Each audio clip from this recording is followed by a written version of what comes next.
Salut, ici Jean-François de Sentier du Bonheur et aujourd'hui je vais encore me faire plein de copains et plein de petits copains colibris. Alors, je voudrais mettre les choses au point depuis le début. Si je m'exprime sur YouTube, si je m'exprime, ce n'est pas pour emmerder le monde, contrairement à ce que pourraient dire certains. C'est simplement pour essayer de corriger certaines conneries qu'on voit sur Internet et dans le monde. C'est, ça n'est pas prétentieux du tout, c'est simplement une œuvre, on va dire, nécessaire. C'est un peu comme à l'époque où il y avait des maréchals ferrants dans les villages, hein, de temps en temps, quand tu n'avais pas grand-chose à faire dans un village, quand tu pouvais être âgé, en retraite, et ben, tu allais voir le maréchal ferrant, tu le regardais travailler, puis il était content, et puis vous buviez un coup ensemble, et puis voilà. Ce temps a disparu comme a disparu Pierre Rabhi. Et en fait, en cherchant des mouvements où il y aurait moyen de participer, puisque j'arrive maintenant à la retraite, je me suis dit que Colibri pouvait être un mouvement intéressant. Et j'en étais resté à l'époque où Pierre Rabhi, hein, qu'on connaît bien, qui a été décrié sur sa vie, à mon avis pas mal injustement, mais bon, on a même parlé de système Pierre Rabhi, comme quoi il devait être comme Elon Musk en train d'avoir des milliards d'euros quelque part. Eh bien, ce Pierre Rabhi s'est fait avoir. S'est fait avoir pourquoi? Parce que j'étais justement en train de chercher à, à un mouvement où m'impliquer, ce qui paraissait intéressant. Puis Colibri, ça paraissait pas mal non plus, hein, même si on nous a raconté que le Colibri est mort, puisque finalement, eh bien, logiquement, dans l'histoire, il est vraiment mort. Mais bon, Pierre Rabhi l'avait voulu vivant, on va en parler. Et donc, j'ai cherché à m'inscrire, j'ai cherché à regarder, et je me suis aperçu, hein, divine surprise, qu'on offrait le magazine à télécharger, le dernier magazine de Colibri. C'était super intéressant parce que ça permettait d'avoir des infos nouvelles.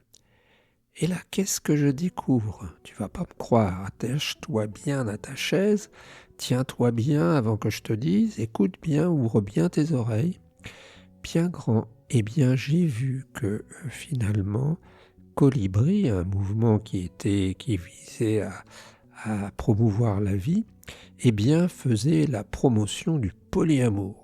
Ben oui, tu peux aller voir, tu vas voir sur Colibri, sur leur magazine, et tu verras qu'on nous dit que les jeunes réinventent l'amour et on nous parle d'une jeune, entre autres, qui vit avec son copain et qui a décidé de n'être pas l'exclusivité de son copain du point de vue sexuel simplement parce qu'elle ne veut pas.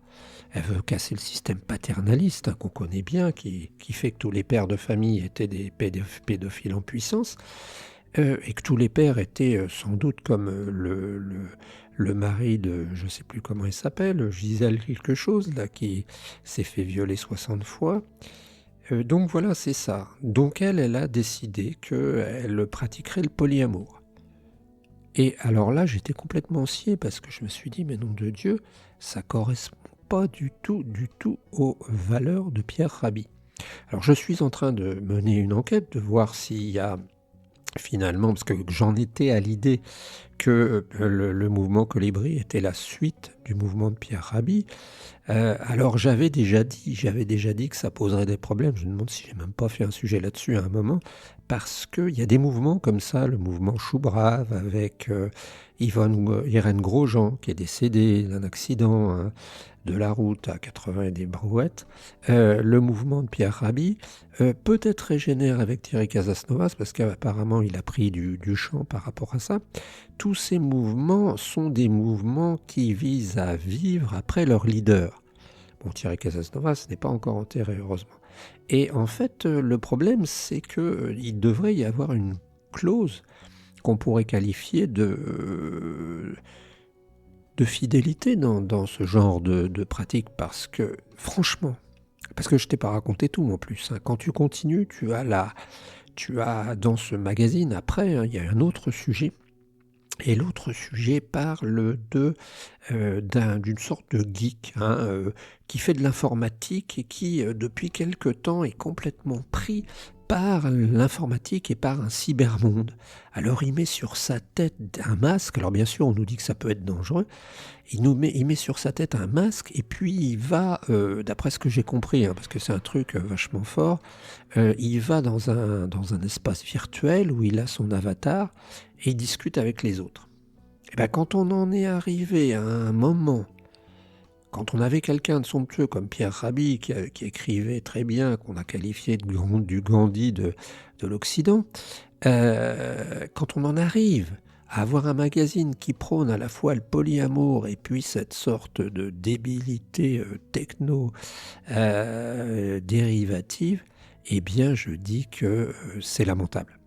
Alors je vais essayer de téléphoner au Colibri, si tant est que les Colibris est un numéro, et puis je vais essayer de me renseigner parce que là, moi, si j'étais le fils ou la fille ou le neveu ou le petit-fils de Pierre Rabhi, je réclamerais qu'il n'y ait plus de lien entre moi et puis ça.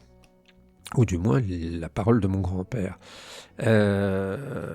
Oui, alors ça veut pas dire que... Et encore une fois, tu vois, c'est un peu comme d'habitude, tu sais, c'est comme les mamans quand elles veulent... Mais là, pour les mamans, c'est positif, ou dans les maisons de retraite, quand un petit papy veut pas prendre ses médicaments, ben, on lui met dans du sucre, ou avec du sucre, etc. Ou un chien, j'ai quelqu'un que je connais qui, tous les soirs, donne un petit comprimé à son chien pour pas qu'il se gratte, du genre du Zyrtec, et il lui emballe dans une petite confiserie. Ben, c'est un peu ça la perversité, c'est qu'on te dira, bah oui, mais Colibri, il fait du boulot, il vise une vie plus saine, etc. Et pan, on te balance du polyamour, et pan, on te balance du je ne sais pas quoi, cyberdélire. Voilà, je mène mon enquête et puis je te tiens au courant. D'ici là, je ne doute pas que je vais avoir des réactions. Il y a des gens qui vont m'assassiner, mais je suis désolé.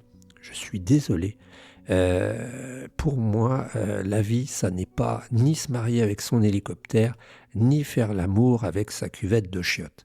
On se retrouve très bientôt, c'était Jean-François de Sentier du Bonheur. Et pan.